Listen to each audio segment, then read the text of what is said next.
I can't improve on what my friend and science fiction author Sarah Hoyt said, so I'll just steal her words. If your Schadenboner lasts more than 4 hours, enjoy it.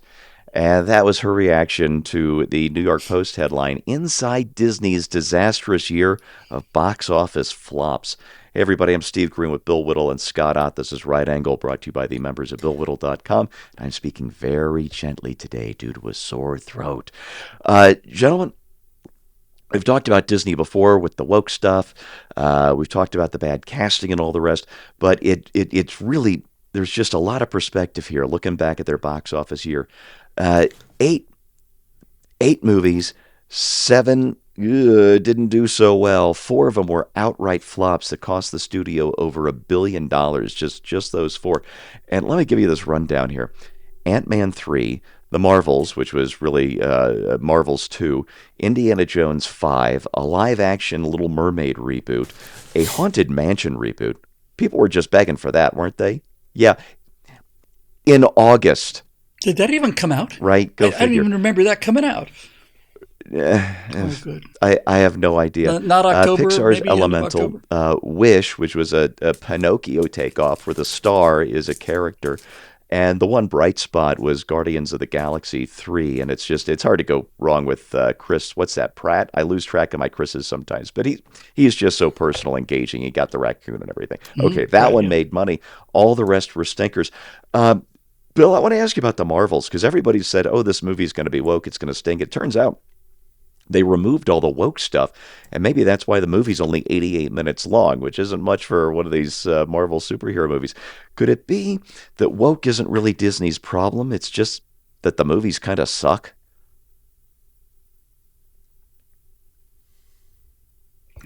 Well, yeah. So it's I don't want to split hairs definitionally. It's not. It's certainly Disney's most Disney's hits are because of this far left wing philosophy that they've injected in there, because nobody wants their philosophy. So since nobody wants to listen to what they have to say, let's inject it into the Little Mermaid. Everybody loves the Little Mermaid, and then that way you'll get your damn medicine whether you like it or not. So if you can go in and surgically remove all of the woke comments, all of the woke elements, and so on, and you're not left with much of a movie, because the bigger problem, Steve, is not even so much that the studio or the writers are woke. It's just that they have not had any life experiences. This is really what it comes down to. Just to take one of the more extreme examples, Gene Roddenberry, for example, was a decorated airman during World War II. Most of the Hollywood people that we know, Jimmy Stewart was in fact at the height of his career when he enlisted, became a brigadier general in the United States Army. The name Hollywood used to evoke, and to some degree still to some degree does, a sense of wonder because of the quality of the storytelling. But just taking Roddenberry as one small example, these stories were made by people who had enormous life experiences. And when college forget the fact that they're no longer written by people who went to war. They're not even written by people who went outdoors. They're when your entire purpose of a university. When I went to a university, the purpose of a university was to present you with diametrically opposed ideas to your own, usually delivered in the form of people who'd grown up from entirely different social position than you, and then you could discuss things and learn things and gain some worldview and some perspective and some genuine real tolerance and all the rest of this stuff. But when you've got people writing movies and all they know how to do is protest, that's their only job skills, all they're allowed to do. They can't compete anybody in any other way. They're not allowed to compete to see who has the best car. They have to compete to see rack up the most victim points. So ultimately, storytelling is writing. It's all about the writing. Disney has the budget and the standing army of below the line talent to create something that looks good mechanically out of anything. The problem is the stories. And the stories are being written and directed by people who not only have no wide life experiences, their only life experiences are how to attack the system that they're working for. And their stories are absolute, utter garbage. No, Tell me the no story of the idea. Marvels. Tell me what the Marvels was about. I dare you. Yeah, no idea. Exactly. Tell me what Wish was about. Tell me what any of these things were about. What's the story? If you ask me what's the story of Pinocchio, I could tell you. Or what's the story of Snow White, I could tell you. If you ask me what the story of Lady and the Tramp is, I could tell you. But this garbage that comes out is not just garbage because of what they put in it. It's garbage because of what they leave out of it. There's no genuine human emotions. And when you've got a philosophy like modern progressivism that is so antithetical to human nature, where and what I mean by that is when you've got a movie where you see an army of charging barbarians and you've got a handsome prince and a beautiful princess, and it's the beautiful princess who grabs the sword and goes charging into the horde of barbarians, when your philosophy is so badly misaligned with every emotional chord that we have within us as humans, you're going to have problems. And Disney will, you could get rid of every left winger that Disney has, and you would probably still be stuck with people who didn't know how to write a story because they've never really had a chance Yeah. to deal with real people. Just to wrap this up, it reminds me of that very famous quote by William F. Buckley. Right, I'd rather be governed by the first 435 names in the what was it, the Boston phone book than by the clowns we have. If I had 8 movies to make this year, and I had a chance to do a national random lottery of 8 lives, I wouldn't pretend that they could write the stories, but I'd be willing to bet you I bet you that would. if I And Bill, went you to them reminded me of for a something story, that I'd I come out with a realized better many slate years than ago, and I don't Disney think had I've ever last year. shared with you two or our viewers of the show, and that is Frank Sinatra when he was young had a beautiful singing voice, but I don't think he became a great singer until after his disastrous marriage to Ava Gardner, and he came out of that divorce and of the bitterness and everything else with In the Wee Small Hours of the Morning, which was one of the greatest albums of all time. And then he followed that up with just a series of one great album after another. And it's that life experience that yeah, Let me just add one thing to that because you gave me a really clear example. So take Billy Joel just as an example. Uh, on his first 2 albums, just take Piano Man as an example, right? Piano Man is a song that's written by a hungry guy. I mean, Piano Man is written by a Yeah. guy who's hungry, who knows he's good, yeah, who knows he's going nowhere. You can't invent the lyrics for Piano Man from a mansion in Beverly Hills. You just can't. In order to write Piano Man, you have had to spend years in a bar, with a beer, with a microphone that smells like a beer, right? And lived it.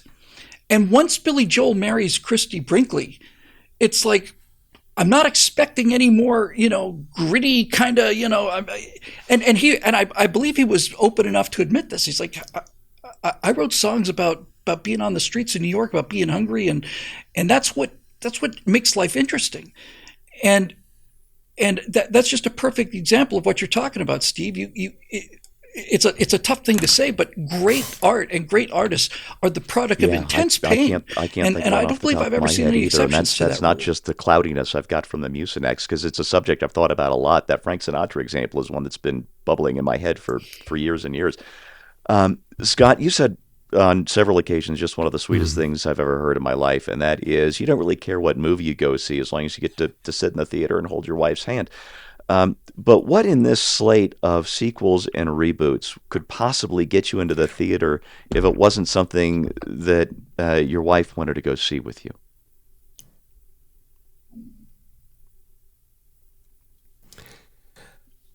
Yeah, that's that's a good question.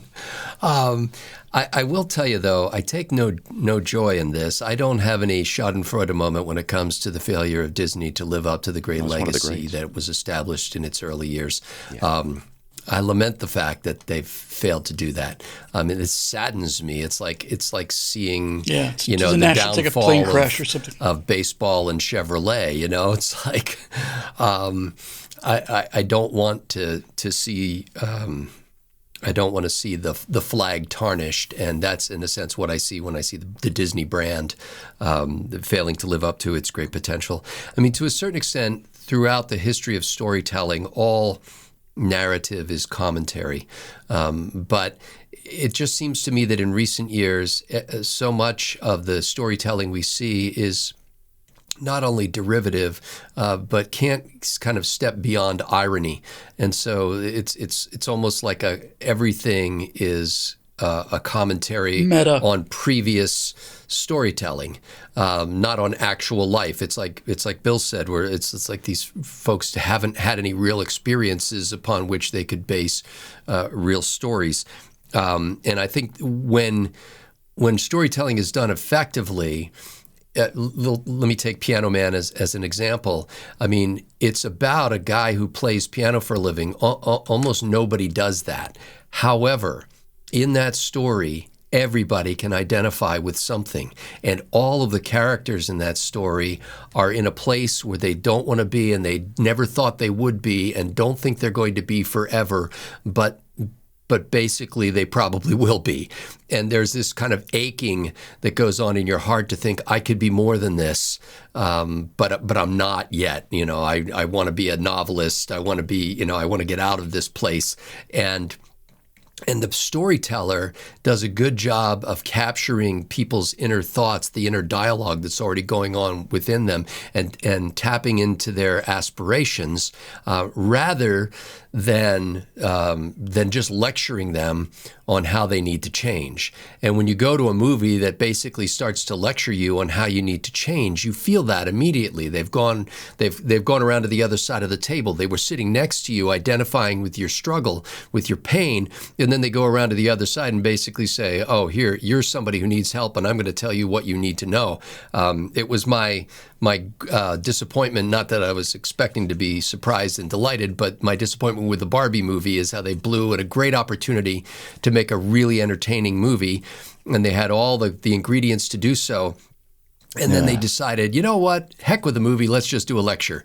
And so, I don't enjoy seeing one of the greats of the American movie business descend like this, and maybe at some point, like every addict, they'll hit bottom and either die or realize that there is a power greater than them.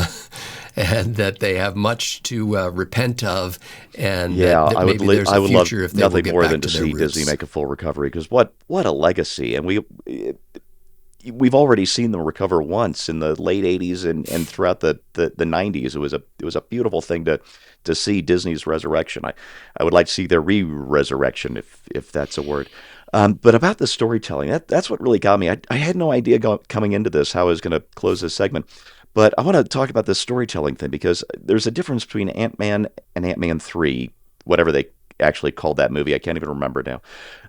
Ant-Man, he didn't have to save the universe. He's just an ex-con who wants to live a good life and be reunited with his daughter and be a good dad. That's a great story right there.